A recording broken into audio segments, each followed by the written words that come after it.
بسم اللہ الرحمن الرحیم۔ اللہ تبارک و تعالیٰ کے پاکیزہ نام سے ابتدا کرتے ہیں جو بہت مہربان نہایت رحم والا ہے۔ حدیث نمبر 377 چل رہی تھی۔ ممبر جب بنا اس کے متعلق حضرت سہل بن سعد رضی اللہ تعالیٰ عنہ نے جو کچھ تفصیل بیان فرمائی اس کا بیان ہو رہا تھا۔ بات یہاں پر پہنچی تھی کہ نبی کریم صلی اللہ علیہ وسلم کا جب ممبر اقدس بنا تو آپ اس پہ کھڑے ہو گئے، آپ نے تکبیر لگائی اور رکوع فرمایا، تو صحابہ کرام کے ساتھ باجماعت نماز پڑھنے لگے، اور پھر اس کے بعد جب سجدہ کرنے کی باری آئی تو رحمت کونین صلی اللہ علیہ وسلم ممبر سے اترے اور پیچھے ہٹے اور پھر آپ نے سجدہ فرمایا، اور اتنا ہی پیچھے ہٹے ہوں گے یقیناً کہ جتنے پہ آپ اتنی جگہ بن جائے کہ آپ سجدہ کر لیں، اور اس کا اندازہ 2 قدم ہے کہ اگر 2 قدم انسان پیچھے ہٹ جائے لمبے لمبے قدم اٹھاتا ہوا تو آرام سے سجدے کی جگہ بن سکتی ہے۔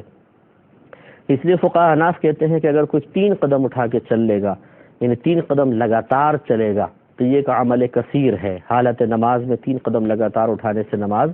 فاسد ہو جائے گی، ٹوٹ جائے گی۔ 2 قدم تک چلنا صحیح ہے کیونکہ رحمت کونین صلی اللہ علیہ وسلم بھی نماز میں چلے ہیں۔ اسی طریقے سے حضرت یہ آگے آئے گی روایت انشاءاللہ کتاب الصلح میں، تو خاص طور پہ کہ رحمت کونین صلی اللہ علیہ وسلم کسی 2 گروپ میں صلح کرانے کے لیے تشریف لے گئے تھے اور پیچھے نماز کا وقت تنگ ہو گیا، تو بلال رضی اللہ تعالیٰ عنہ نے حضرت ابوبکر صدیق رضی اللہ تعالیٰ عنہ سے عرض کی کہ آپ نماز پڑھا دیں کیونکہ سرکار تو ہے نہیں، تو پھر آپ کھڑے ہو گئے مصلی پہ، اتنے میں سرکار تشریف لے آئے۔ جب آ گئے تو سرکار صحابہ کے آگے سے تشریف لائے، وہاں تک مصلی تک آ گئے، اور آپ نے اشارہ کیا ان کو کہ وہ پڑھا دیں نماز، لیکن حضرت ابوبکر صدیق رضی اللہ تعالیٰ عنہ پیچھے ہٹ گئے اور سرکار آگے آ کے نماز آپ نے پڑھانا شروع فرمائی۔ تو اس سے ظاہر ہوا کہ 1-2 قدم پیچھے ہٹ جانا یہ تو صحابہ سے بھی ثابت ہے، نبی کریم صلی اللہ علیہ وسلم سے بھی ثابت ہے، تو فقہاء حناف نے 1 یا 2 قدم کا استثناء فرمایا کہ اس سے کوئی فرق نہیں پڑے گا، اس سے نماز فاسد نہیں ہوگی، لیکن اگر کوئی لگاتار 3 قدم چل لے گا تو اس سے نماز فاسد ہوگی۔ لہٰذا اگر بالفرض کوئی صف بنائی ہے لوگوں نے اور اگلی صف میں جگہ باقی ہے، لیکن لوگ پچھلی صف بھی قائم کر لیتے ہیں جلدی جلدی میں اور تکبیر لگا کے کھڑے ہو جاتے ہیں، اب آپ دیر سے آئے، آپ نے دیکھا کہ اگلی صف میں آپ نے بھی تکبیر لگا لی اور پھر نظر پڑی ہے کہ اگلی صف میں جگہ خالی ہے، یا پھر کسی کو وضو ٹوٹ گیا اور وہ اگلی صف سے ہٹ گیا، جگہ خالی ہو گئی، تو ہم یہ کر سکتے ہیں کہ حالت نماز میں ہی 2 قدم لمبے لمبے اٹھائیں تو اگلی صف میں آرام سے پہنچا جا سکتا ہے، تو نماز میں چلتے ہوئے آگے تک پہنچ جائیں، نماز فاسد نہیں ہوگی، ٹوٹے گی نہیں، اس میں کوئی حرج نہیں، جیسے کہ رحمت کونین صلی اللہ علیہ وسلم نے نماز ادا کر کے بتائی۔ وہ کہتے ہیں کہ پھر آپ نے سجدہ کیا، پھر آپ ممبر کی طرف لوٹ گئے، اب آگے چلے، پھر ممبر پہ چڑھ گئے آپ،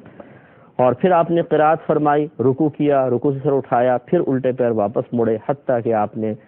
زمین پر سجدہ کیا، بس یہی آپ کا طریقہ تھا۔